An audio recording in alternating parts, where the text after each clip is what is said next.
अब वोट तो सब लोग के दिया तड़े के खाए के दे तभी नहीं अथी कइले मेहनत 80,000 90,000।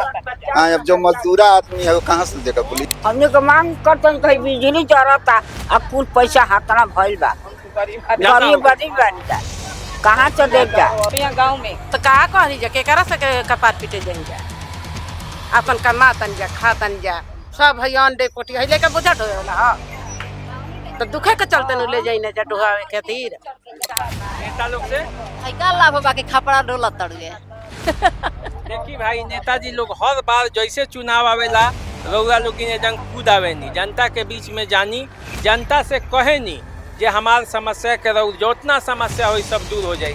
लेकिन जैसे चुनाव बीतेला रउआ लोग एकदम गायब हो जानी, यही से जनता खिसियाइल बा। अब हर चुनाव में रउआ लोग ये वादा तो करे नी 5 साल 10 साल 15 साल 20 साल देखत देखत लड़का से सियान होके लोग बूढ़ हो जाता, लेकिन ओकर समस्या दूर करे के कोनो साधन नहीं खे, ओकर लड़का पढ़ नहीं खे पावत, कोई शराब दारू में पी के जियान बा, कोई जमीन के कागज लेके बौखता, सब कोई के अलग अलग समस्या बा। ऐसे हम कहें जे जनता जी के यदि विश्वास पर खड़ा उतरे के बा तो जौन वादा जनता से करी उ निभाई। बताई है एगो काकी बनी।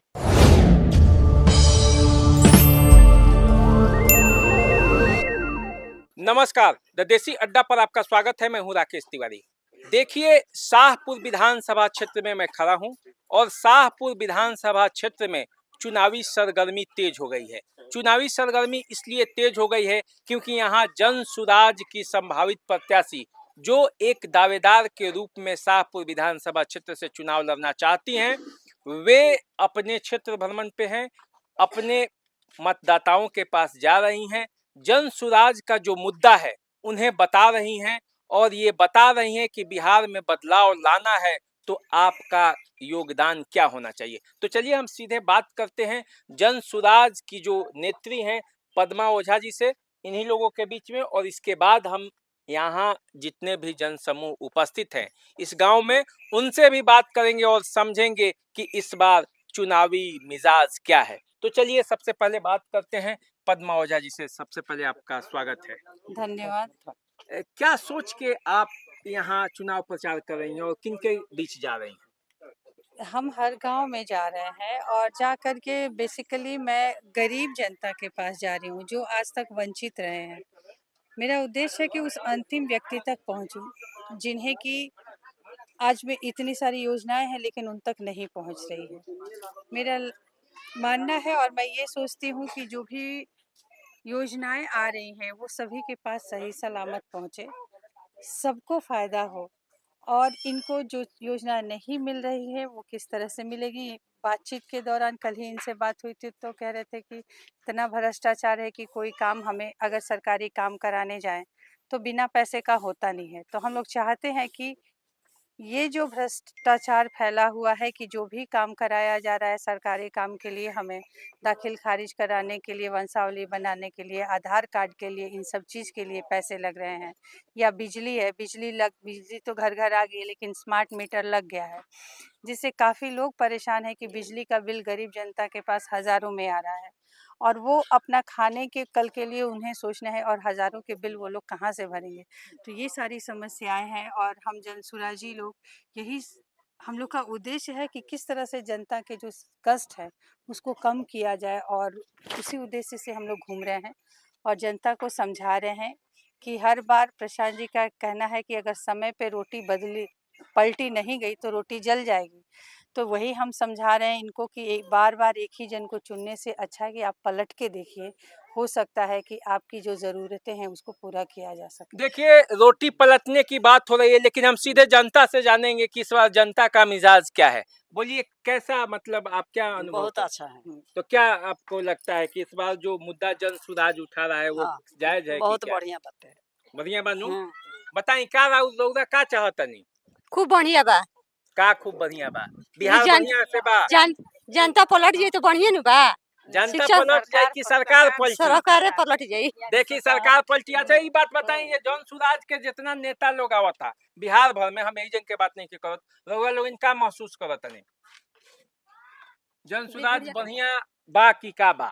बढ़िया बा, अच्छा बा। हमनी के गरीब के लिए बहुत अच्छा समझावता देता नहीं जा कि समझ जाइए दीदी लोग, अपना आगे बढ़ने की कोशिश कीजिए।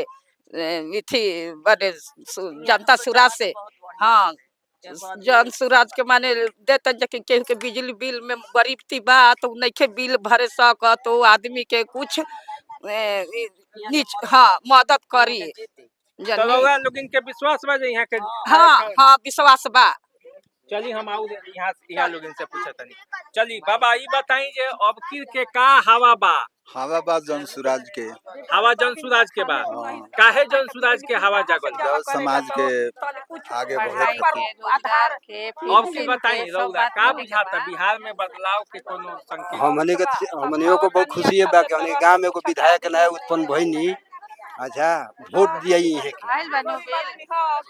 तो वोट तो दिया लेकिन समस्या का बा रउआ ई और सरकार? समस्या तो हमने के बहुत बा। समस्या अभी जितला के बाद समस्या तो बहुत बा।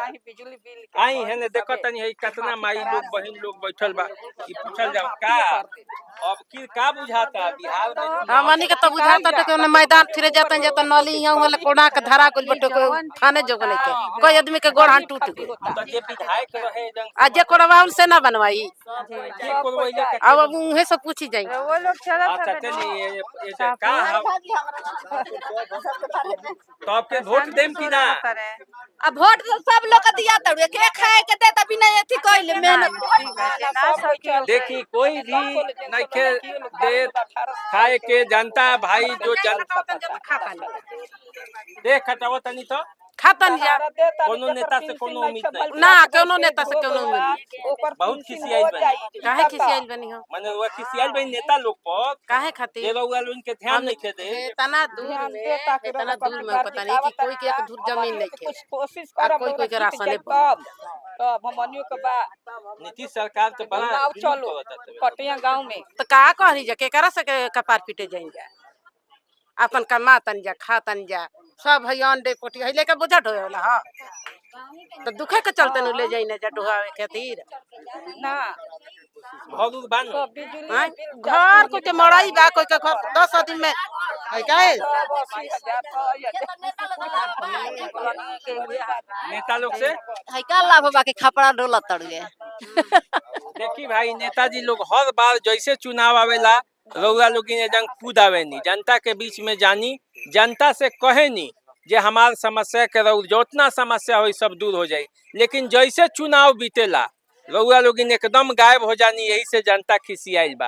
अब हर चुनाव में रउआ लोग ई वादा तो करे नी 5 साल 10 साल 15 साल 20 साल देखत देखत लड़का से सियान होके लोग बूढ़ हो जाता, लेकिन ओकर समस्या दूर करे के कोनो साधन नहीं खे।